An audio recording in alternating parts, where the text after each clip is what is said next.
Hi everyone, Armored Pants here, and we're going to look at another Chinese tank, the Tier VIII Medium, the T-34-2.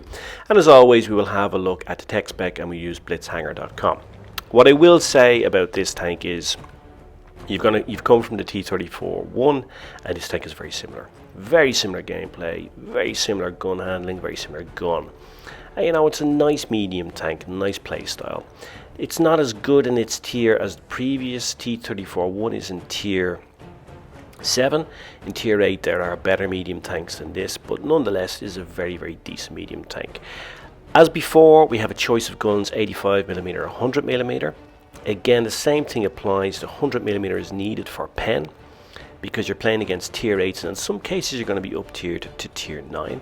And therefore you need to have that extra penetration. You need 175mm of pen, because 128 or 120mm with the 85mm gun is not going to cut it against heavies in Tier 8 and Tier 9. It's just not.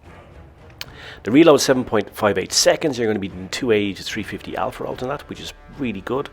So that's similar damage that you're going to be doing on a round from a Luva or a VK-45021, but you're doing it in a faster reload time, and you've got a medium tank. We're going to use supercharge, get the muzzle velocity up to 1170 meters per second. That's important, particularly if you want to do sniping.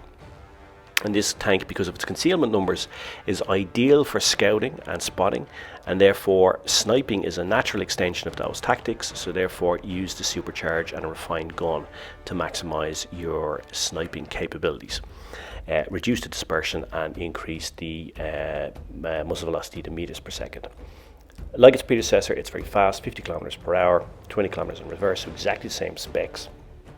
It does move pretty quickly. Its power to weight ratio is very good, better than its predecessor. Its traverse speed it's okay. If you move the tracks as well, you're not going to suffer too much, so don't worry about those orange and red numbers there. It's actually pretty good. But look at its concealment numbers. This is brilliant.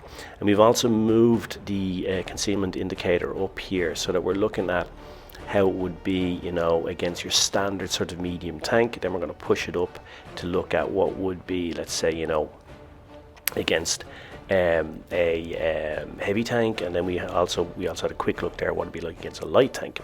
You can see when we move it up that it has really good concealment numbers, and even if you're looking at a tank here which has 291 meters of view range, he still needs to get in within 211 meters of you if you're not moving to spot you.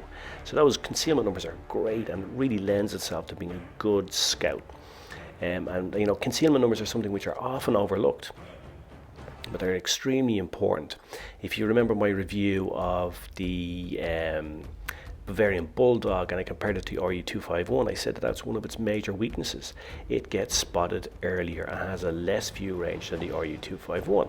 So anytime you're trying to spot against an RU-251, you are going to get smashed, because he's going to spot you first. You have a tank with no armor, and it's a major weakness in that tank, which is also often overlooked by people. I think it's exactly the same as the RU-251. It's not.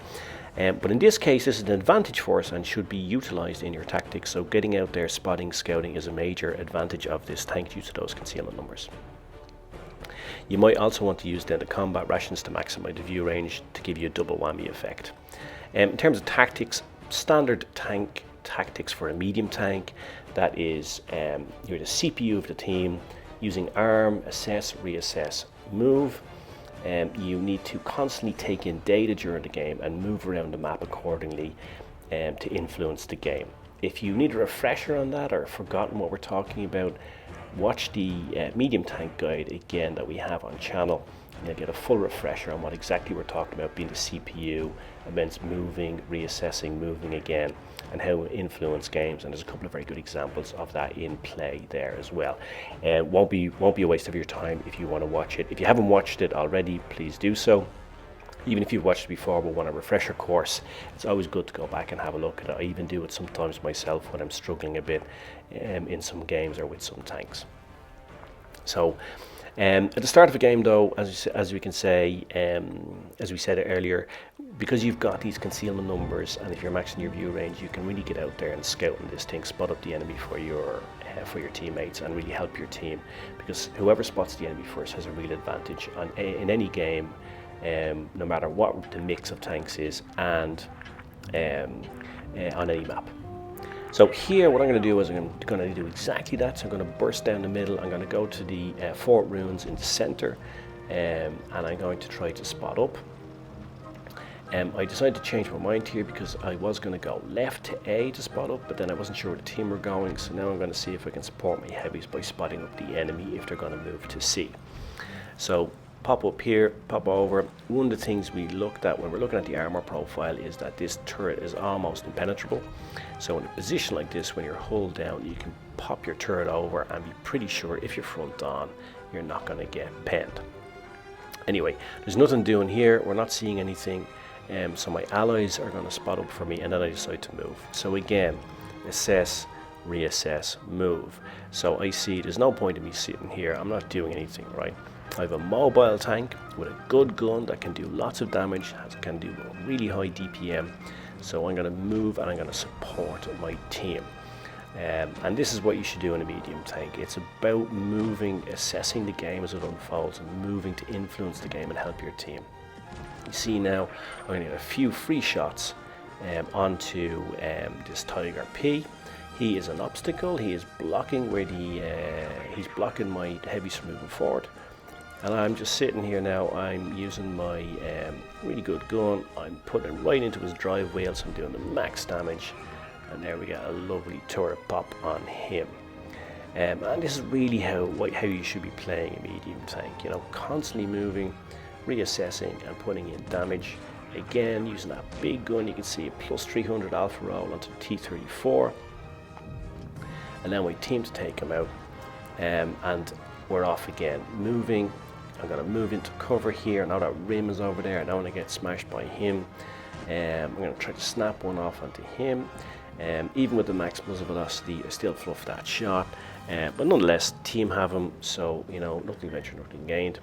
And now I'm going to come out onto this AMX 1390, pop one off, try to snap one off. It doesn't pay off, but because you've got such a good reload on this, you only have to wait like 7 seconds to get another shot. And now you can see the benefit of having this frontal armor. I'm going to smash into him, make him miss, smash into him, take one there, but then clear him off. So I did 415 damage with the ram and with the round into him. And again, I'm reloaded, I'm ready to go again. And you can see how maneuverable the tank is here. I'm going to take a round here, but I'm around past him. And with this big gun of mine, I know I'm going to clear him off. He's going to be one shot for me. So there we are. We are less than 3 minutes into the game, and we're already at 1.7k of damage. But of course, there's more damage to come, and we are going to support our team, and we're going to help them clear off these next two tanks. It's 2-on-1 here. I come to try and help him, put one into him, didn't clear him off. Now, choice here, and this is about decision making. I can go and face on to the Super Pershing, but I don't want to be front on against him. So what I'm going to do is I'm going to go and clear this AMX CDC. I don't mind if I take one off him. I've conserved my hit points, clear him off. Now, again, I don't want to go front on to the Super Pershing. That's the last thing you want to do, especially another medium tank, because you can't pen him front on. You're going to be bouncing shots and he's just going to be penning you every time. He's far superior frontal armies. This is where you want to be in a Super Pershing, behind him. Ideally behind him. If you can't be behind him, get onto his sides like this, but that's where you want to be. You do not want to be front onto a Super Pershing, especially if you're in a smaller tank. It's a medium or a light tank. But the Super Pershing has a very low power to weight ratio, so even in another medium tank you can get around them. But ideally what you want to do is just make sure that you are, see I didn't even bother taking a shot there, you just see it's almost impenetrable side on. Now he's wiggling and jiggling, he's doing the right thing, he's a decent enough player, but it's 2v1, so I'm just patient, I don't mind. And then I get the kill shot on him here, put it right into his turret, which is vulnerable.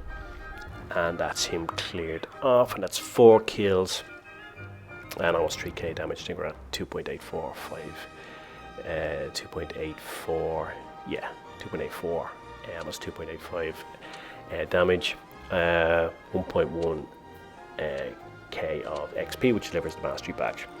So you see a good example of this tank in play, using its speed, using its ability to get around the map, to manipulate the map, getting into positions where medium tanks really should be. If you're in a medium tank, you want to be side on or behind enemy tanks, particularly heavies or heavily armored tanks like the Super Pershing. You don't want to be face hugging them in front on. And you can see there how we were able to use the speed of the tank to get around the map and to get into those positions and use that very good gun capable of large amounts of DPM to maximize the damage and to help the team.